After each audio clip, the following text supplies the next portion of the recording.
Well, let's get on with some of the investments of the elite, basically. We all think about metals. That's the way to hide the money from the banks or IRS or whatever the heck it is out there, but it's not the only way to do it. Now, there's a lot of disadvantages to some of the other things that the elite do. And it's not necessarily the elite, but it's just anybody with some kind of high dollar worth, over 50 million or more, or even several million or whatever. One could be paintings such as this. But there's a major drawback to paintings, and they could be insured. But then again, in a financial collapse, what the hell good is insurance, right? What happens with a painting if it's damaged? It becomes worthless. It becomes worthless. Another thing is classic cars. Now, this may be something to flip your money into later on when the metals go up, because I can remember back in 1979, all the car dealers were giving away cars practically. Back during that time when we had the height in the gold, silver, platinum, and palladium, and their prices were depressed. These older cars have been going up through the roof lately, and it may be a bubble that's waiting to pop. Actually, it's starting to pop actually over the last 2 years.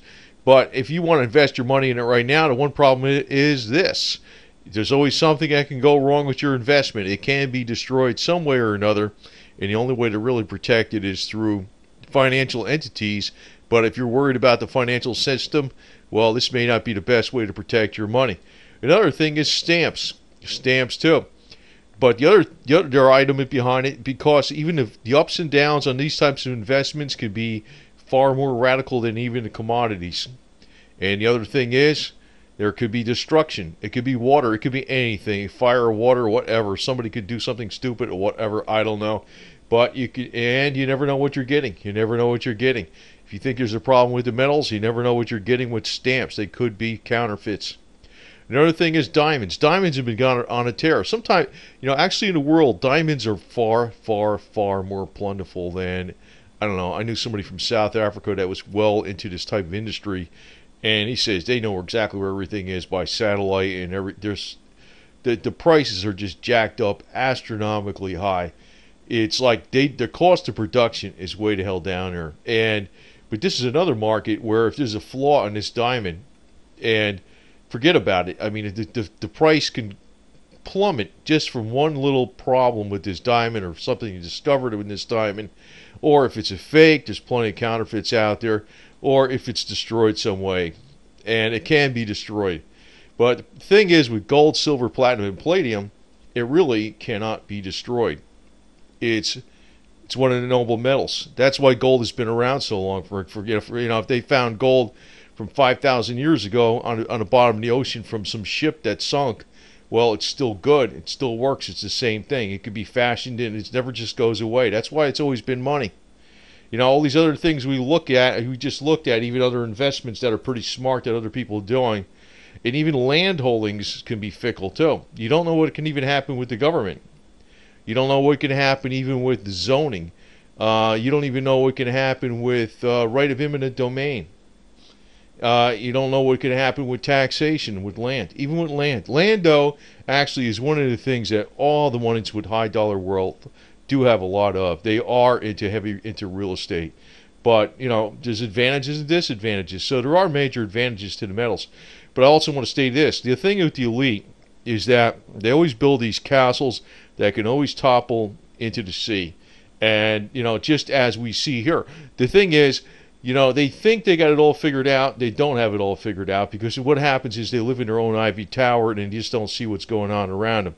It's as if, they're in their own little world, and they're totally so far insulated between themselves and other people that image is a very big, important part of their lifestyle. That is why you see almost anybody, even professional people that aren't elitists, or anybody's like a doctor, lawyer, CPA, or whatever, dentist, whatever the hell they are, they're all into philanthropy somewhat, or into the community, because it brings down the resentment from the people that don't have, from going to the ones that do have. But most of the time they're into philanthropy. What they do is they use that philanthropy towards business ends also. So, for instance, if they were doing something here with this hotel or whatever on a beach, maybe they would have it as, this is a research center, but, it's also for their own pleasure too. So it could be that way. But the elite, and this is like the Illuminati sign right here, big time with the red hair. I have to tell you though, is that people do not really understand exactly how they think. I have a I understand the cunning, cold business mentality, and they have the face of Santa Claus. I'm going to tell you that right now. They're smooth operators. They could talk and act like victims when they're caught. I don't know. That's what they do. But I can tell you this though. I know there's a lot of fans of Vladimir Putin on his channel. I mean, maybe on or just across, maybe not just on his channel, maybe not his channel, but the across even the United States and in the West. But one of the deals Vladimir Putin was doing, because he's Illuminati too, just like old girl here is flashing a sign here with the, this is the feminine Illuminati maybe with the red hair. But Putin actually was supposedly trying to make some deals with the Polish to split up the Ukraine. Like, in other words, piece of the Ukraine would be split out, and what would happen is that they would, the Poland and Putin together would rule those partitions of Ukraine. But you know how that deal would work. Once that happened, guess who would be the top guy? It would be freaking Putin, right? The guy's not stupid. I can tell you that right now. But I also want to tell you though, in the long run, gold is going to go up. But really what's going to shine, it's going to be standing tall like on high heels all the way, is going to be platinum, palladium, and silver. The shiny silvery metals, the white metals. The white metals, as old girl here has the white hair.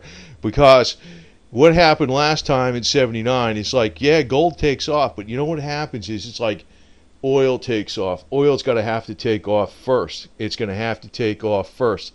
This is the whole damn key. I don't know when this damn thing's going to happen. This is just boiling up. Beneath the surface, nothing's really going on right now. Oh yeah, by the way, the break-even point for oil production in the United States is varied depending on the area. It can go from over $100 to below 60. For the vast majority of oil production in the U.S. has to be in around 80 to the low 80s for them to break even. So I don't expect them to go below 80. And I would think that would be one of the things. If it happens, it'll be very temporary. So, because what they're looking to do right now is actually punish Putin in a financial way. Now, George Soros is having a conniption about this, and because he was talking on, what the hell was it, in front of about Europe is facing challenges from Russia in its very existence, and they ought to use the Ukraine as a rallying point and all this type of stuff. So I guess Vladimir Putin's got Soros all freaking bent out of shape and stuff. But these guys don't play games, man. They don't play games. They're all shrewd, cunning players. It's not like Vlad is going to do us any favors. Nobody's going to do you favors, man. I'm doing you a favor by doing these damn videos sometimes, man. Well, I'm trying to tell you freaking things in a common sense way, because if the United States does fall, we're up here in our ivory tower, and we're up above everybody else in the freaking world. Like, hey, the shining beacon of freedom, or whatever the hell it is. The world resents us. That's part of the problem, too. The world actually resents the United States. They don't like you because, you're the big dog. They don't like you for that reason. They're jealous sometimes, too. That's another thing, too. Even though you got the bad guys. But I can tell you one thing. If Vladimir Putin wasn't getting cut off by the knees right now with the oil prices, if he had oil at $150 a barrel, he'd be expanding his military, and he'd be all over the globe, and he'd be putting bases all over the globe too. And meet the new boss 10 times worse than the old boss. So, before you freaking knock the West too much, I know we got a bunch of yo-yos over here. But I also want to state this, talking about Illuminati, with the Illuminati sign. In our government, we actually have people that are good. I mean, really, for real. A lot of people don't realize that. If you look at the old CIA director, William Colby, the one that died in the canoeing accident. Now, I know from way back, and I also know, well, I'll just put it as rumor mongering. Before it was even on the internet, how is that? I don't want to say how I knew it. But the word was that he was killed by the SEAL Team 6 in a canoeing accident. But William Colby was actually the guy that, head of the CIA, was the one that actually had a very open to the media approach. And it was a tumultuous 2.5 years for him as the CIA director. And he wanted to clean up a lot of stuff. So, he died in a canoeing accident when he was retired, right? So, I've been telling you right now, though, that, not everybody in the government is bad, but it's going to be hard to discern who is bad and who is good. And what happens is they're 3 steps ahead of you, or they're 30 steps ahead of you when you get 3 steps ahead. And everybody's like, oh. And, John D. Rockefeller was noted for this way back when. Oh, we got him on the run. We got him on the run, It's like they freaking thought they had Standard Oil on the run. In the meantime, he was gobbling up other areas. He was taking over, I don't know, the Cincinnati area or something like that back in the 1800s. And then he was like, they're all like, oh, we got him. We're still, the New York papers were freaking on his side of all the little oil guys and stuff. Well, I'm telling you, man. That's really what's going on the net, man. Everybody's freaking running around after one giddy rumor after the other. And Alex Jones is raking in the bucks as a total disinformation agent because anybody that got into Bohemian Grove like he did was allowed to get in there, especially when the owl ceremony was going on. So, I see a nonstop barrage from that guy about Ebola. It's a bunch of bullshit. But anyway, old girl here represents the white metals. The white metals, which is gold, silver, not gold. I don't like gold too much. I like Palladium actually the best. She's the Palladium girl, and silver and platinum. Now you're not going to see, it may happen, not to be guaranteed, but when silver goes up, you're going to see the white metals go up, all of them, silver, platinum, and palladium. It's probably,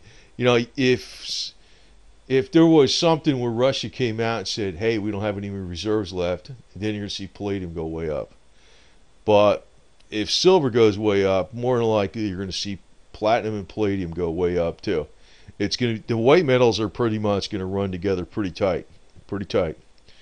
And anyway, just want to keep that thought in mind that they will run together pretty tight. It's not that you're going to be able to flip from silver to platinum or something. You might. If it's something extraordinary, but more than likely it's not going to work that way. Commodities will run up together, so you're going to have to go into a totally different investment. And beware of the pitfalls of making too much money and blabbing about it. Keep a low profile because the gold diggers are around. I'll tell you that right now. I'll leave you with that thought because that's your number one. That's your number one advice for this video. The gold diggers are always got their ears out, man, their noses out, and you just drop one damn hint. Oh yeah, really? I really like this.